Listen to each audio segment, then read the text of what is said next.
Meus irmãos e minhas irmãs, meus amigos e minhas amigas, paz e bem para todos.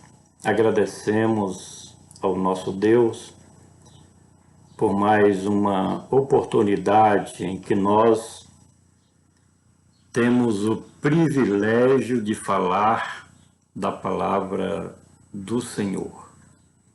Esse espaço tem sido precioso, porque neste período não temos como fazer cultos evangelísticos, nem também visitar as famílias, amigos, conhecidos, parentes, para pregar o evangelho para essas pessoas, mas dentro das possibilidades, aproveitando esta plataforma, que é um canal de comunicação, nós estamos sempre semeando a boa semente do reino de Deus. Eu tenho dito que nós estamos em um período favorável, a fim de que por todos os meios possamos falar do Evangelho de Cristo. E por que pregar o Evangelho? São vários os motivos porque as pessoas procuram a igreja para fazer parte da comunidade cristã. Uns vão porque estão passando problemas de saúde, ou eles próprios, ou os seus familiares. E essas pessoas sabem da história de Cristo, que ele curou muitas pessoas quando exerceu seu ministério aqui na terra.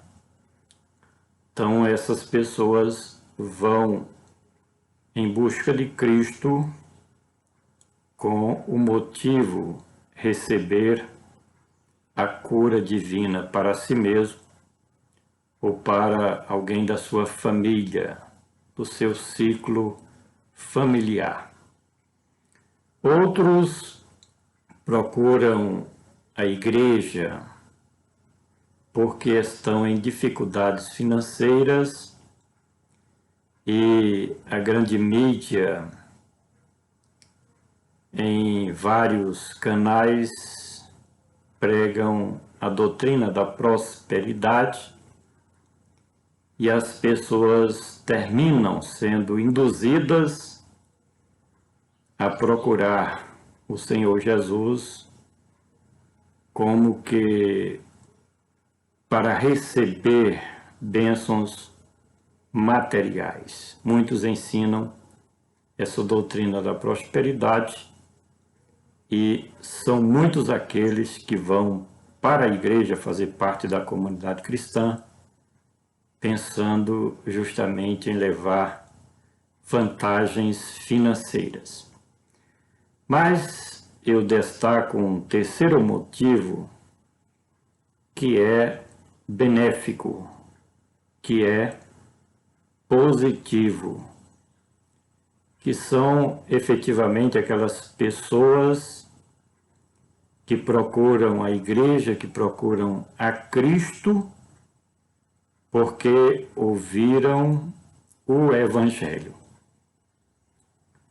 Hoje, tanto através das mídias sociais e principalmente através das mídias sociais, o Evangelho tem chegado a muitas pessoas, mas também através do testemunho de cada um daqueles que servem a Cristo, ou pregando, ou a vida modelo, a vida cristã ideal que um verdadeiro discípulo de Cristo, ele vive e passa para aquelas pessoas da sua família, os seus conhecidos, amigos, enfim.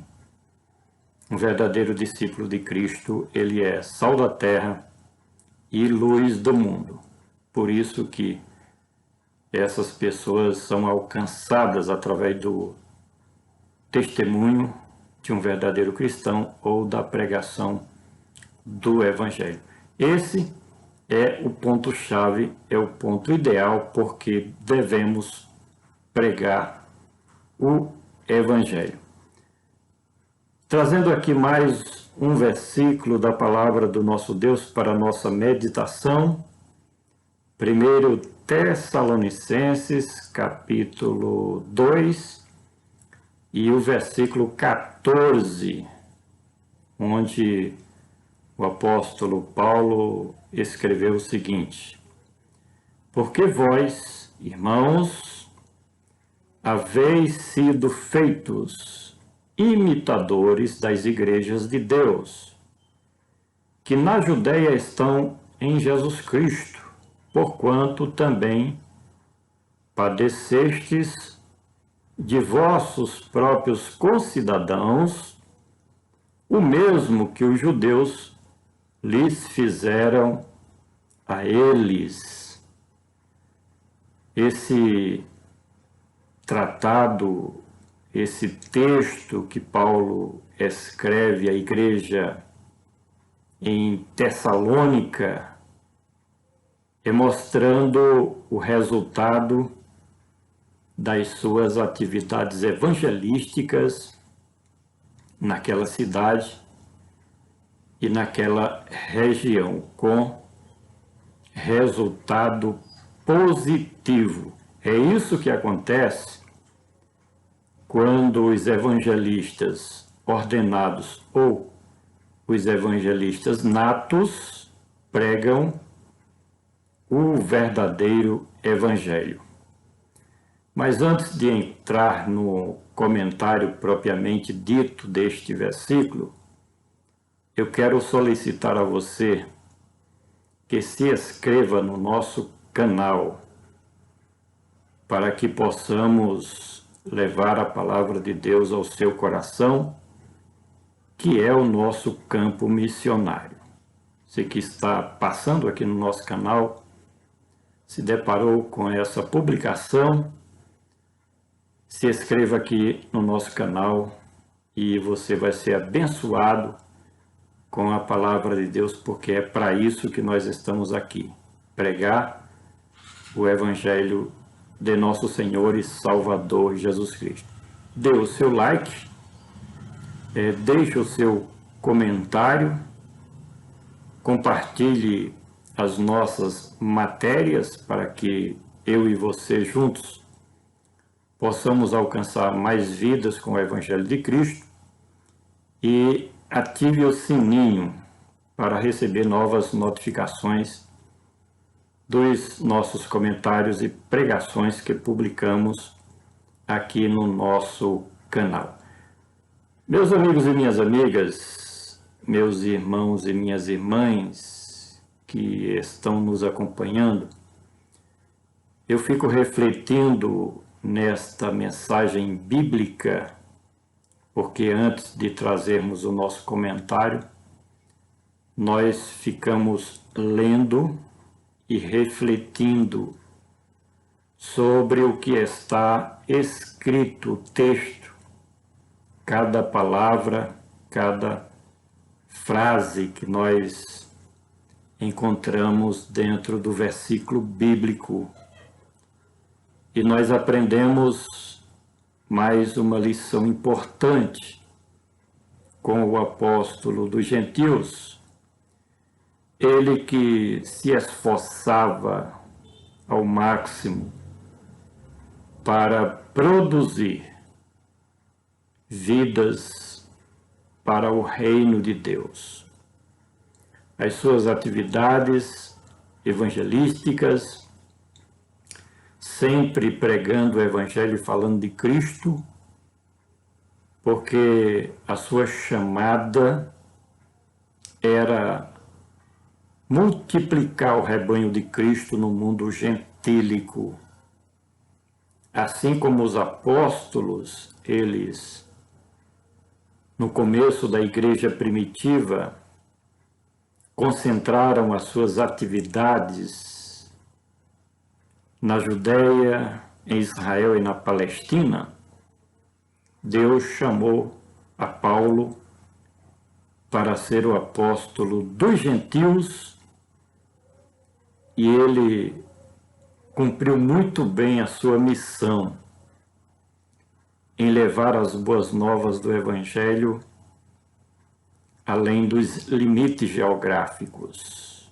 Uma pessoa que começou o seu ministério praticamente sozinha, não mediu esforços para ver o resultado do seu trabalho e o crescimento do reino de Deus, a expansão do Evangelho em continentes, em países, em nações, de cidade em cidade, de aldeia em aldeia. E esta carta, já no seu capítulo 1 e continua aqui no capítulo 2, como no versículo anterior, o 13, Paulo agradece a Deus por ver os frutos nas suas mãos como resultado das suas labutas, dos seus trabalhos, das suas atividades evangelísticas. Incentivo mais uma vez os irmãos e as irmãs para que se prontifiquem dentro de suas possibilidades para sempre estar transmitindo uma palavra, seja uma palavra de motivação, seja e principalmente uma palavra de evangelização. Tem alguém do outro lado precisando de uma mensagem onde o Evangelho seja uma semente a ser plantada no coração das pessoas. E Paulo começa esse texto dizendo o seguinte: porque vós, irmãos, haveis sido feitos imitadores das igrejas de Deus.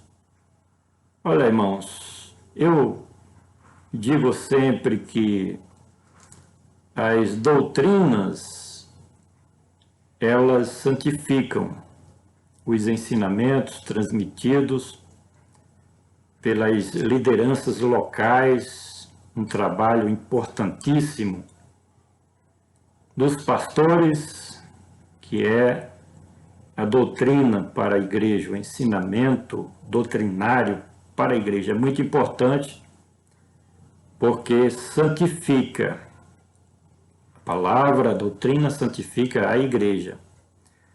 Mas é notável, é realidade, é verdade que uma pessoa não pode ser santificada sem antes passar pelo processo da transformação de vida.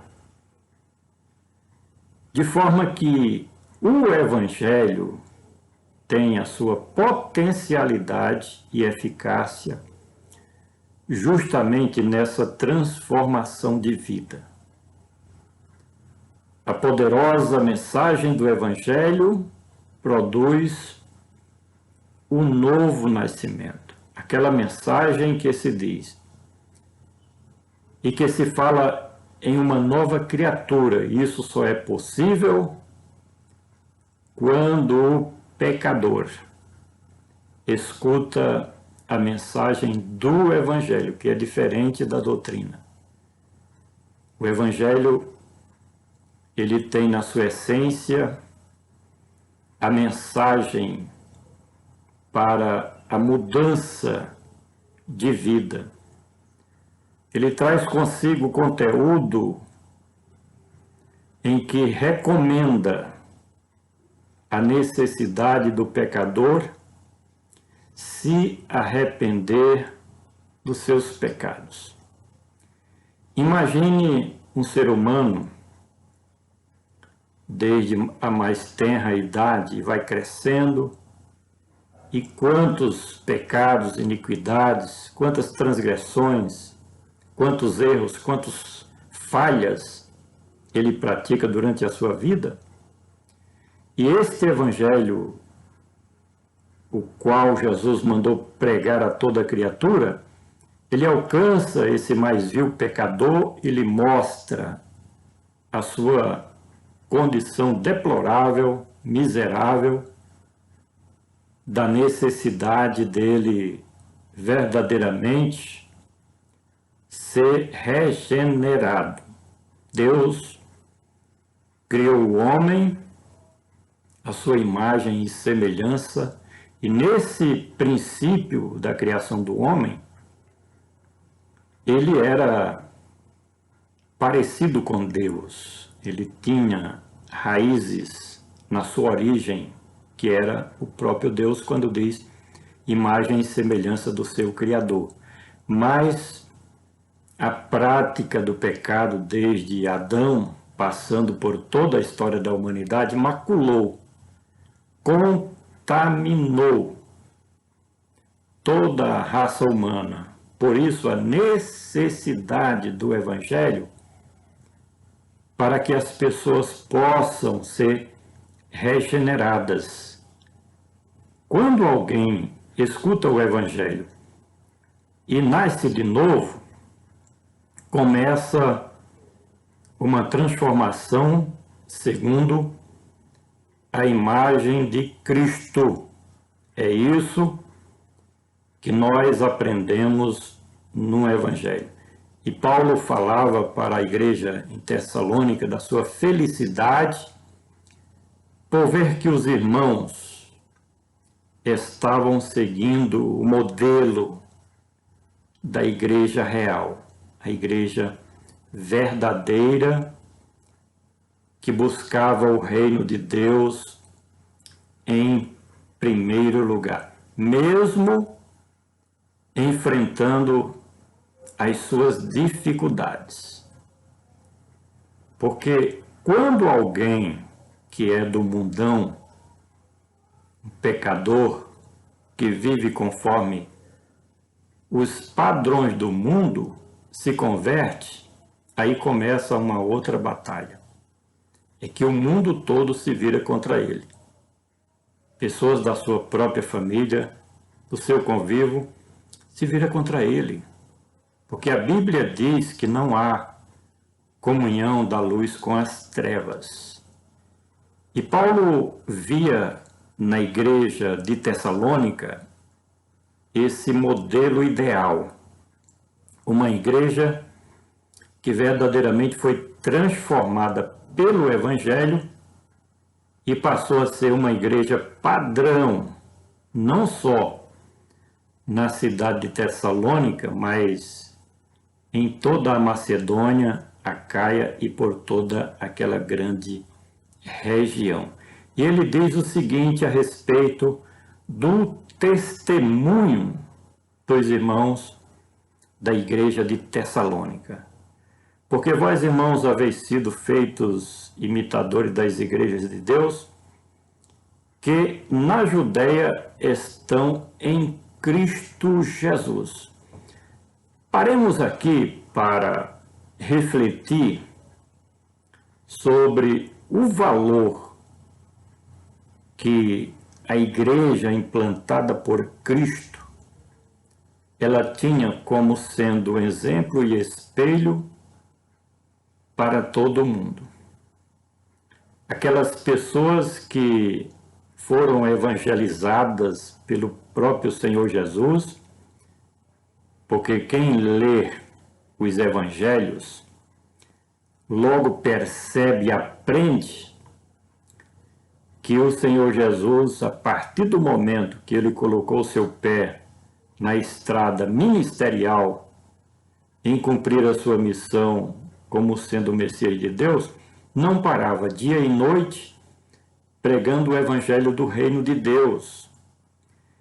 E essa pregação do Senhor Jesus teve resultados extraordinários em um lugar difícil.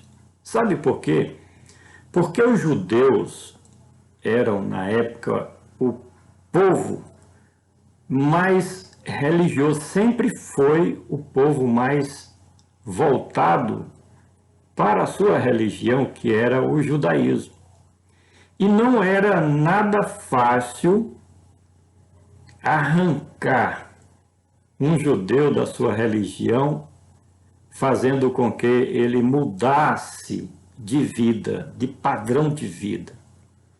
Desde criança, os hebreus eram ensinados a viverem de acordo com a lei de Moisés. Mas o Senhor Jesus chegou revolucionando o ambiente, pregando o evangelho do reino de Deus e mostrando a necessidade de mudar de vida. Nós temos o exemplo de João Batista, que pregava o arrependimento de pecados. Com Jesus não foi diferente. As pregações do Senhor Jesus muitas vezes eram impactantes, principalmente quando se notifica o tipo de ouvinte do Senhor Jesus. Eles, os judeus, eram radicais, eram fanáticos pela sua religião. Mas o que nós aprendemos com o exemplo da pregação do Evangelho de Cristo? É o poder que tem, a eficácia que tem a pregação das boas novas do Evangelho. Por quê?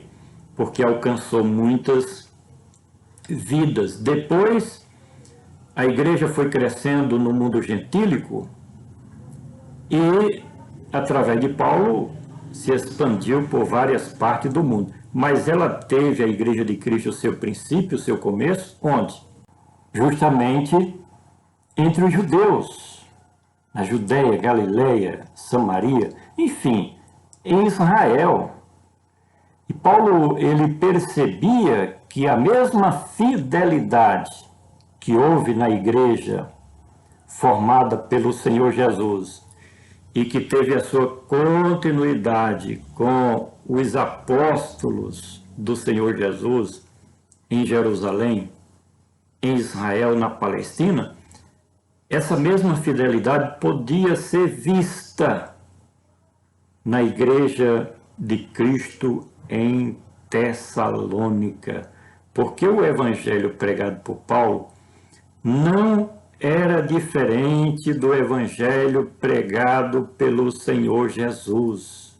Era o mesmo evangelho, o evangelho de transformação, o evangelho que gera o novo nascimento, o evangelho que faz do pecador uma nova criatura.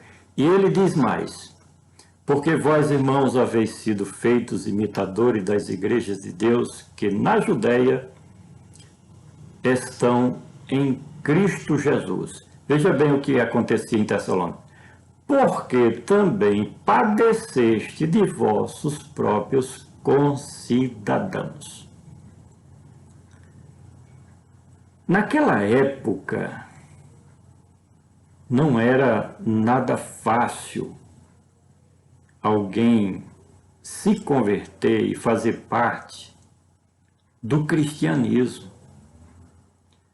O Estado romano, ou o Império Político de Roma, tinha a sua própria religião oficial e os imperadores, os governadores, os prefeitos, as autoridades que estavam ligadas ao Império Político de Roma obrigavam os cidadãos a seguirem a religião oficial do Império Político de Roma. Além do mais, cada estado, cada país, cada cidade tinha a sua própria religião, tinha as suas regras, tinha as suas divindades locais. E deixar tudo isso para seguir o cristianismo era sinônimo de perseguição na certa. Famílias inteiras eram presas, perseguidas e, em muitos casos, os cristãos eram assassinados, morriam pela sua fé e em nome de Cristo Jesus para não negarem o cristianismo. Paulo, percebendo essa coragem, essa disposição, este ânimo dos seus filhos na fé, ele traz essa mensagem de encorajamento, de ânimo, posicionando os discípulos de Cristo em Tessalônica a permanecerem na fé. Isso é o verdadeiro evangelho, isso é a verdadeira fé. Fé genuína no evangelho libertador do Senhor Jesus.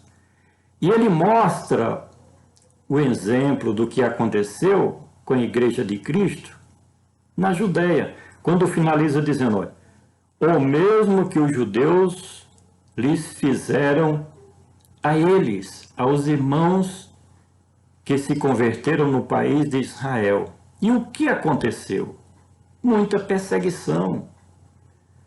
Nós temos um exemplo de João Batista, que antes de Cristo já vinha pregando o evangelho do reino de Deus, o verdadeiro arrependimento para os filhos de Israel. Foi morto. O Senhor Jesus foi morto por pregar o evangelho. Nós temos o exemplo de Estevão, de Tiago e muitos outros que foram perseguidos, maltratados, porque receberam a mensagem do evangelho e viviam não mais conforme o judaísmo, não mais conforme a legislação de Moisés, mas com um novo padrão de vida, recebendo as orientações do Espírito Santo e vivendo na prática e no dia a dia os parâmetros do Evangelho, da nova aliança de Deus com a humanidade por meio da igreja cristã no mundo. Os irmãos, a igreja de Tessalônica não baixava a guarda, não se rendia diante das pressões. Nós temos agora, recentemente, o ano passado, o exemplo da igreja, que muitas estavam cheias até o começo do ano. Veio a pandemia, a quarentena, a igreja parou as suas atividades, os cultos, durante mais ou menos 5 ou 6 meses, e ao retornar às suas atividades, metade ou mais, teve igreja que mais da metade, as ovelhas não voltaram a cultuar nos templos. E o que é isso? É justamente aqueles pontos que nós salientamos no começo do nosso comentário. Pessoas que não são transformadas, estão fazendo parte da sociedade cristã, mas não são verdadeiros convertidos pelo poder do Evangelho. Vamos pregar o Evangelho, porque somente o Evangelho transforma a vida. E as vidas que foram transformadas pelo Evangelho suportam as provações, suportam e enfrentam e vencem as tentações. Se não pregarmos o verdadeiro evangelho, vamos ter sempre uma comunidade cristã insegura, flutuante, que vai segundo a onda do vento. Mas quando as pessoas são alcançadas com o verdadeiro evangelho, são transformadas, e essas pessoas transformadas verdadeiramente pelo evangelho, pode vir o que vier, acontecer o que acontecer, não vai deixar a igreja, não vai deixar os caminhos do Senhor, não vai abandonar o reino de Deus, não vai dar as costas para Cristo, não vai negar o nome do Senhor Jesus. Venha o que vier. Quero deixar essa reflexão para você que está nos acompanhando, para que possamos juntos sermos edificados com o Evangelho do Senhor Jesus. Pedir mais uma vez a você que se inscreva no nosso canal, dê o seu like, ative o sininho para receber novas notificações sempre que nós postarmos aqui um novo vídeo. E, por fim, compartilhe as nossas publicações para que juntos possamos alcançar mais vidas com o reino de Deus. O nosso objetivo, o nosso desejo, o nosso empenho. Não pense que é fácil fazer um trabalho desse continuamente, sempre que possível, como nós temos procedido. Às vezes estamos gravando e acontece alguma coisa aqui na vizinhança, na rua, e temos que parar e começar tudo de novo. Não é fácil, mas aqui nós estamos porque temos a certeza que onde a semente do Evangelho chegar, em um coração, mudanças haverá, mais cedo ou mais tarde. Assim sendo, até o próximo comentário.